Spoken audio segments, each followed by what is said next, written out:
Hello and welcome to my class. मैं हूं ML और आप देख रहे हैं एमएल सर क्लास। आज की इस क्लास में मैं आपको बताऊंगा कि जो दो शब्द आपकी स्क्रीन पर दिखाई दे रहे हैं उसमें क्या डिफरेंस है और उनका प्रयोग कहाँ कहाँ किया जाता है। पहला डिफरेंस तो इनके नाम को लेकर ही है, उनके प्रोनाउंसिएशन को लेकर ही है। कुछ लोग इसको आइदर पढ़ते हैं, कुछ लोग नाइदर पढ़ते हैं और कुछ लोग ईदर और नीदर पढ़ते हैं। So that doesn't matter. We have to focus on today the usage and difference of either and neither. Okay, तो आज हम ईदर और नीदर के प्रयोग में देखेंगे कि कहाँ इनका प्रयोग होता है, क्या इसकी हिंदी मीनिंग होती है और क्या यदि ये खालिस्तान या फिल इन द ब्लैंक्स भरने के लिए आते हैं तो कैसे इनका प्रयोग किया जा सकता है। ये जानना तो बहुत आसान है कि आइदर ईदर और नीदर जो है उनका प्रयोग कहाँ होता है, लेकिन उसके बाद फिल इन द ब्लैंक जब कॉम्पिटिटिव एग्जाम या किसी भी बोर्ड एग्जाम में आते हैं तब भरना तो काफ़ी मुश्किल हो जाता है। तो इस पूरे वीडियो को देखते रहिए और मैं आपको इसमें बताऊंगा कि कैसे क्या कंडीशन इसमें होती है और कैसे ये इसका प्रयोग किया जाता है। तो आइए शुरू करते हैं वीडियो। उससे पहले जो पहली बार मेरे चैनल को देख रहे हो वो प्लीज़ मेरे चैनल को सब्सक्राइब कर लें और बेल आइकन को भी दबा दें ताकि आने वाले सभी ट्यूटोरियल वीडियो आप तक पहुंच सकें। साथ में यदि आपको ये वीडियो पसंद आता है तो आप उसको शेयर और लाइक करना बिल्कुल भी ना भूलें। तो चलिए शुरू करते हैं आज का वीडियो। ईदर और जो नीदर है, ईदर और नीदर जैसे उसके उसके नीचे मैंने उसका हिंदी में नहीं लिखा होगा। ईदर का मतलब या और नीदर का मतलब ना। अब इसका या और ना का अर्थ है इस शब्द से पता चलता है, मतलब दो में से एक।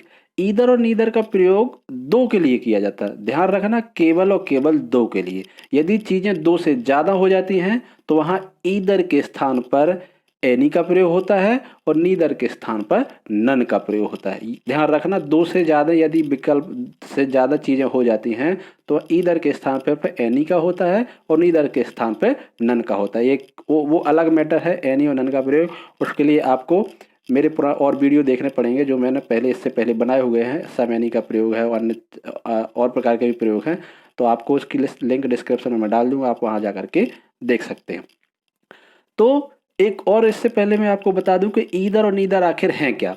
तो ईदर और जो नीदर हैं ये दोनों ये प्रोनाउन का भी काम करते हैं, एडजेक्टिव का भी काम करते हैं और एडवर्ब का भी काम करते हैं। ध्यान रखना कि ईदर और नीदर हैं, both words are used as pronoun, adjective और एडवर्ब, मतलब तीनों रूप में इसका प्रयोग किया जाता है। बस ये ध्यान रखना। अब कैसे किया जाता है ये हम जानते हैं। आज के इस वीडियो में मैं आपको पूरी चीज़ें बताऊंगा, पूरी चीज़ों को क्लियर करूंगा। तो जैसा कि मैंने बताया कि ये दो चीज़ों के लिए किया जाता है और दो में से ये एक होता है और ये दो में से कोई नहीं होता। ध्यान रखना, ये दो में से एक होता है और ये दो में से कोई नहीं। दोनों को मैं साथ लेके चलता हूँ ताकि तुलनात्मक अध्ययन में आप इसको बेहतर तरीके से समझ सकें। दो में से एक मतलब कोई दो चीजें दी गई हैं और उनमें से कोई एक विकल्प का चयन हमें करना होता है, ठीक है ना। ऐसे ही नीदर में दो विकल्प तो होंगे, दो चीजें, दो आदमी, दो व्यक्ति, कुछ भी दो होंगे, लेकिन दो में से कोई भी नहीं होगा, ठीक है ना। एक और बात इसके बारे में बता दूं कि ईदर और जो नीदर होते हैं, चूंकि ये जैसे इसमें बताया ना दो में से एक और दो में से कोई नहीं, तो ये दोनों शब्द जो होते हैं वो सिंगुलर होते हैं। क्या होते हैं? सिंगुलर होते हैं। और इनके साथ जो वर्ब आती है वो भी कैसी होती है? सिंगुलर ही आती है। ध्यान रखना, ये चीज़ बहुत कंसर्न की है कि ईदर और नीदर जो शब्द हैं वो दोनों कैसे होते हैं? सिंगुलर होते हैं। और उनके साथ जो वर्ब आती है, चाहे वो हेल्पिंग वर्ब हो, मेन वर्ब हो, वॉटेवर, वो हमेशा कैसे आती है? सिंगुलर फॉर्म में ही आती है। चलिए इनको जानते हैं, इनके उदाहरण के माध्यम से आखिर ये कैसे प्रयोग किए जाते हैं। तो ये तो आसान हो गया कि दो में से एक की बात हो रही हो तो ईदर का प्रयोग कर देंगे और दो में से किसी की नहीं बात हो रही हो तो हम काय का बात कर देंगे? नीदर का प्रयोग कर देंगे। लेकिन ये आसान कब है?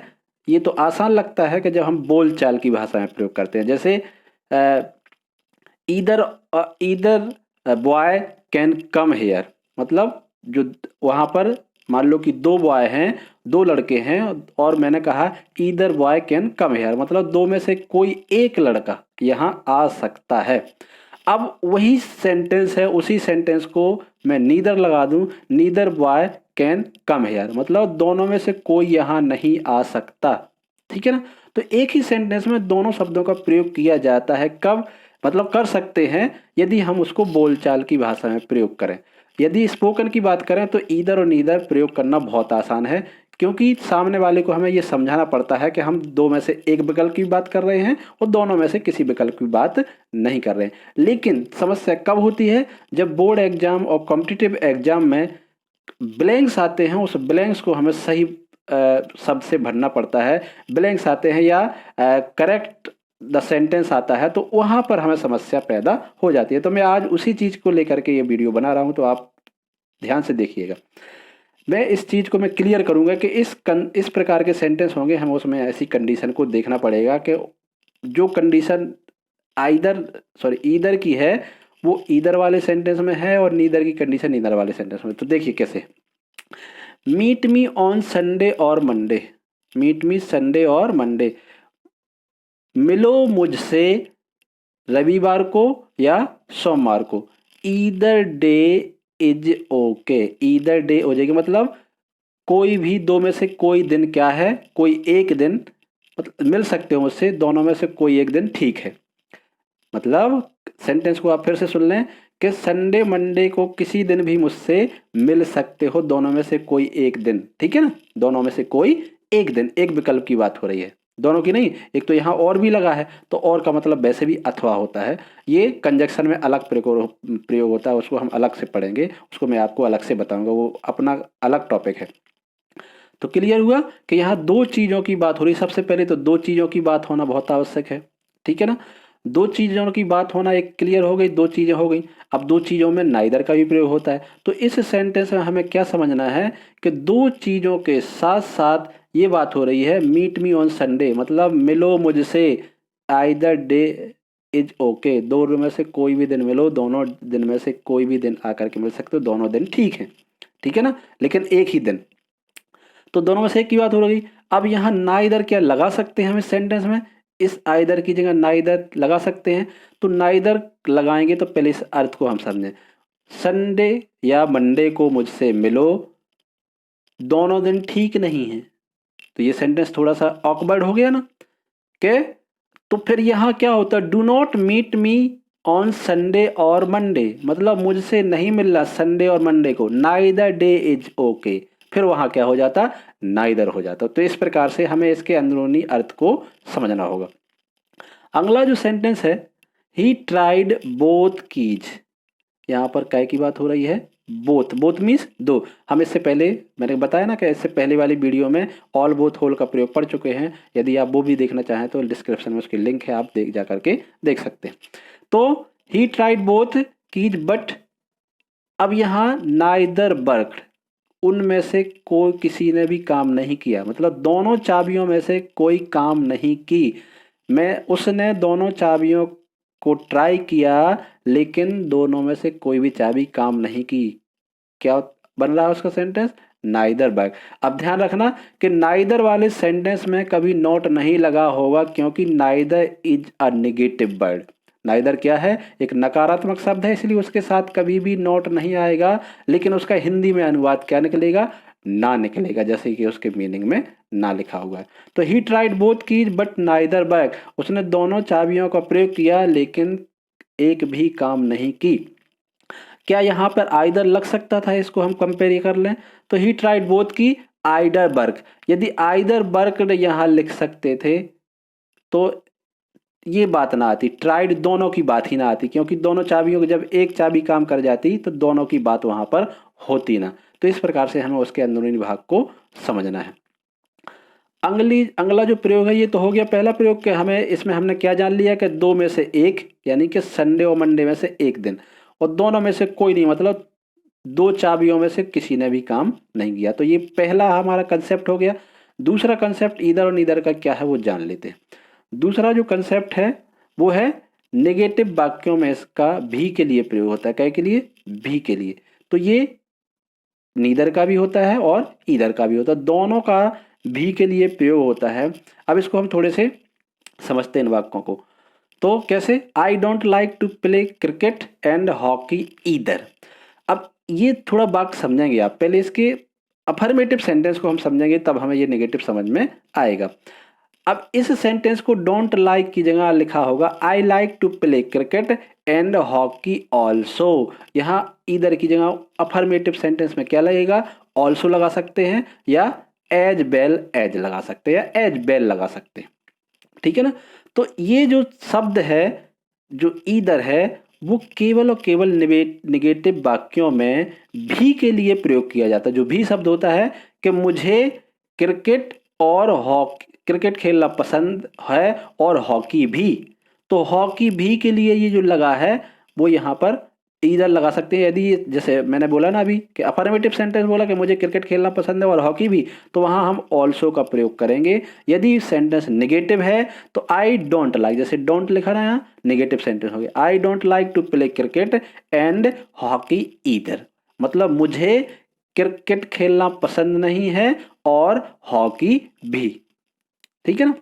इस प्रकार से और इसका उत्तर हम एक अच्छा उदाहरण के तहत समझ सकते हैं कि जैसे किसी ने कहा कि I am going to school, sorry ये तो हो गया I am going to school, और उसका उत्तर जैसे दूसरे को देना है तो वो भी कहेगा। जैसे मैं कहूँगा दो लोगों का उदाहरण लेता हूँ, ही और मी, मतलब दो लोग हैं यहाँ पर, तो he is going to school, मैं कहूँगा I am also going to school, तो वहाँ मैंने दोनों सेंटेंस कैसे हैं, सकारात्मक है, इसलिए उसमें आई ऑल्सो लगाया। लेकिन ये सेंटेंस निगेटिव हो जाएगा, जैसे हम दोनों की बात हो रही है, तो उसने कहा, जैसे उसके लिए मैं ही लगा के बोलूँगा he is not going to school, तो he is not going to school को फिर मैं क्या करूँगा, I am not going to school either, वहाँ अपन क्या लगा देंगे, ईदर, फिर वहाँ ऑल्सो नहीं लगाएंगे। तो आशा है आप इस चीज़ को समझ गए होंगे। अगला सेंटेंस देखते हैं, नेगेटिव में भी के लिए नीदर का प्रयोग कैसे करते हैं। तो जो नीदर का सेंटेंस है, my brother can not play hockey neither can I, यहाँ पर सेंटेंस देख लेना, my brother can not play hockey, मेरा भाई हॉकी नहीं खेल सकता, ना ही मैं भी, मतलब ना मैं भी, जो नीदर लगा है वो भी के लिए लगा है, और जो कैन आई है, तो इसका स्ट्रक्चर ऐसे बनता है, ध्यान रखना इसका स्ट्रक्चर कैसे बनता है, इस प्रकार से कि नीदर कैन आई, अब आई लगा है लास्ट में, लेकिन ये इंट्रोगेटिव नहीं है, ध्यान रखना, कभी इंट्रोगेटिव नहीं मान लेना इसको कि कैन और उसके बाद मतलब हेल्पिंग वर्ब के बाद कभी भी सब्जेक्ट आता है तो हम इंट्रोगेटिव मान लेते हैं उसको, तो ये इंट्रोगेटिव नहीं है, ये साधारण वाक्य सकारात्मक है। तो my brother can not play hockey neither can I, मेरा भाई हॉकी नहीं खेल सकता, न मैं भी नहीं, मतलब मैं भी नहीं खेल सकता, उसका पूरा अर्थ है यदि हम लगाएंगे तो हिंदी में वही होगा कि मैं भी हॉकी नहीं खेल सकता, लेकिन अंग्रेजी में हम कितना लिखेंगे, नीदर कैन आई।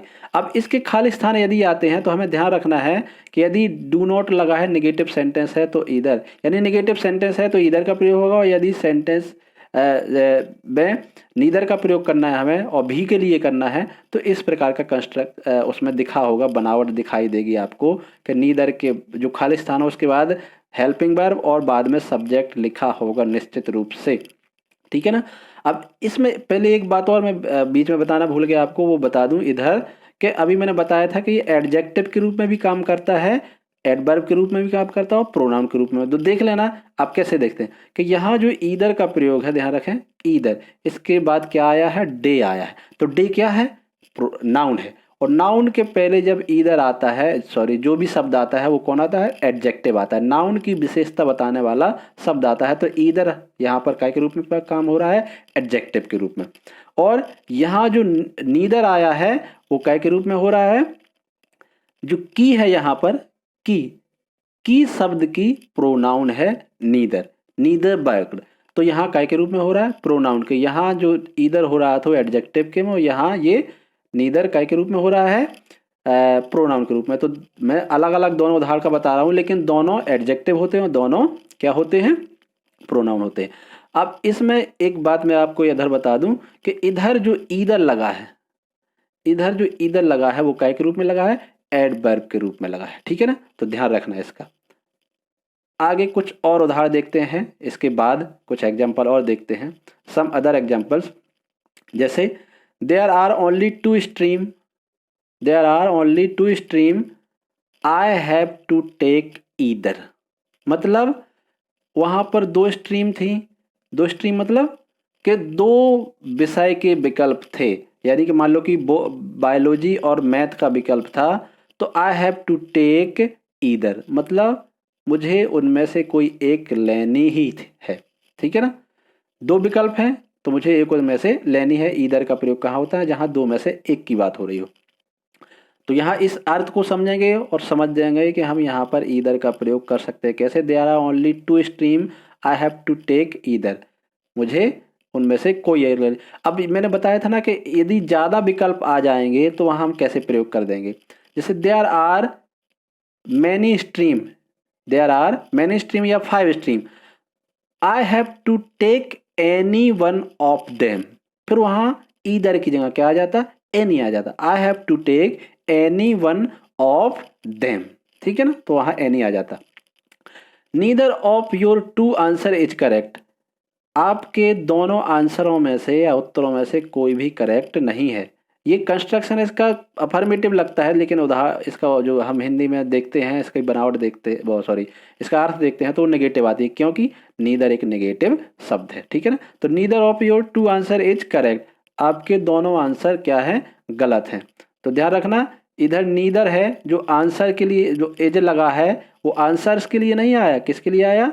नीदर के लिए। नीदर यहाँ प्रोनाउन के रूप में कार्य कर रहा है। तो ध्यान रखना कि नीदर और ईदर, फिर से मैं आपको रिव्यू करा दूं कि नीदर और ईदर हमेशा सिंगुलर होते हैं और इनके साथ जो हेल्पिंग वर्ब या वर्ब आती हैं वो हमेशा सिंगुलर फॉर्म में ही आती है। Parents signature is mandatory, either of your parents can sign, parents signature is mandatory, either of your parents can sign. अब इस सेंटेंस में हम कहेंगे कि अब इसमें तो दो की कोई कंडीशन दिखाई नहीं, तो दो की कंडीशन हमें यहाँ से पता चलेगी। पेरेंट्स मतलब माता पिता, पेरेंट्स जो शब्द है वो इट्स डिनोट टू, मतलब जो बताता है हमें माता और पिता को, या तो दो लोगों के बारे में बताता है। दो लोग जहाँ होंगे तो वहाँ ईदर और नीदर का प्रयोग कर सकते हैं। अब नीदर का इसलिए नहीं कर सकते क्योंकि मेन यहाँ लिखा है पेरेंट्स सिग्नेचर इज मैंडेटरी, माता पिता के सिग्नेचर अति आवश्यक हैं। Neither of your parent can sign, कोई भी साइन नहीं कर सकता, तो ये सेंटेंस क्या हो जाएगा? उसकी कंडीशन अलग हो जाएगी, इसीलिए यहाँ पर नाइदर का प्रयोग नहीं हो सकता, सॉरी नीदर का प्रयोग नहीं हो सकता। यहाँ काय का प्रयोग होगा? ईदर का ही प्रयोग होगा, मतलब either of your parent can sign. ध्यान रखना, ईदर के बाद यदि कोई शब्द ऐसा आता है जो तुरंत बाद आता है तो वो उसको जैसे यहाँ हमने लगाया है कहाँ पर, अभी देखते हैं इसके बाद, कि जैसे ये वाला शब्द है ईदर डे, तो ईदर डे है जो सिंगुलर आया है, ठीक है ना, लेकिन इधर आप कहेंगे इधर तो प्लूरल आ गया, जो पेरेंट्स में एस लग गया है, पेरेंट्स में क्या लग गया है? एस लग गया है। तो ध्यान रखना, पेरेंट्स में जो एस लगा है इधर, either of your parents can sign, तो मैंने जैसे बताया था neither of your two answer, जो आंसर है यहाँ आंसर के लिए एज नहीं लगा है, नीदर के लिए लगा है। ऐसे इधर भी जो ईदर ऑफ योर पेरेंट, यदि ये पेरेंट्स एस लगा है तो ये उसके आधार पे हमें हेल्पिंग वर्ब नहीं लगानी, बल्कि किसके आधार पे? इसके ईदर के आधार पे। फिर से बता दूं कि ईदर और नीदर हमेशा सिंगुलर होते हैं और इनके साथ वर्ब भी हेल्प जो है वर्ब भी है वो सिंगुलर ही आती है। Neither accused is present in the court, कोई भी दोषी कोर्ट में उपस्थित नहीं है, कोई भी दोषी कोर्ट में उपस्थित नहीं है। तो नाइदर यहाँ पर काय के रूप में हो रहा है? प्रोनाउन के रूप में प्रयोग हो रहा, सॉरी एडजेक्टिव के रूप में प्रयोग हो रहा है। अब तो इसके बाद इस प्रकार से हमने इस उदाहरणों के बारे में उदाहरणों से जाना कि ईदर और नीदर का प्रयोग कैसे करते हैं, और ये भी जाना कि यदि फिल इन द ब्लैंक्स आते हैं तो उनकी किस कंडीशन को देखना है, कैसे उसके अर्थ को लगाना है, कैसे उसको समझना है कि कहाँ ईदर लगेगा और कहाँ नीदर लगेगा। तो आशा है आप इस ईदर और नीदर के छोटे से प्रयोग को, लेकिन कॉम्प्लिकेटेड लगता था, लेकिन अब हमें लगता है कि आप समझ गए होंगे कि ये बहुत सरल प्रयोग है। आशा है ये वीडियो आपको पसंद आया होगा। यदि पसंद आया है तो लाइक और शेयर करना बिल्कुल ना भूलें, और अभी तक आपने सब्सक्राइब नहीं किया है तो सब्सक्राइब जरूर कर लें। Thank you for watching my video.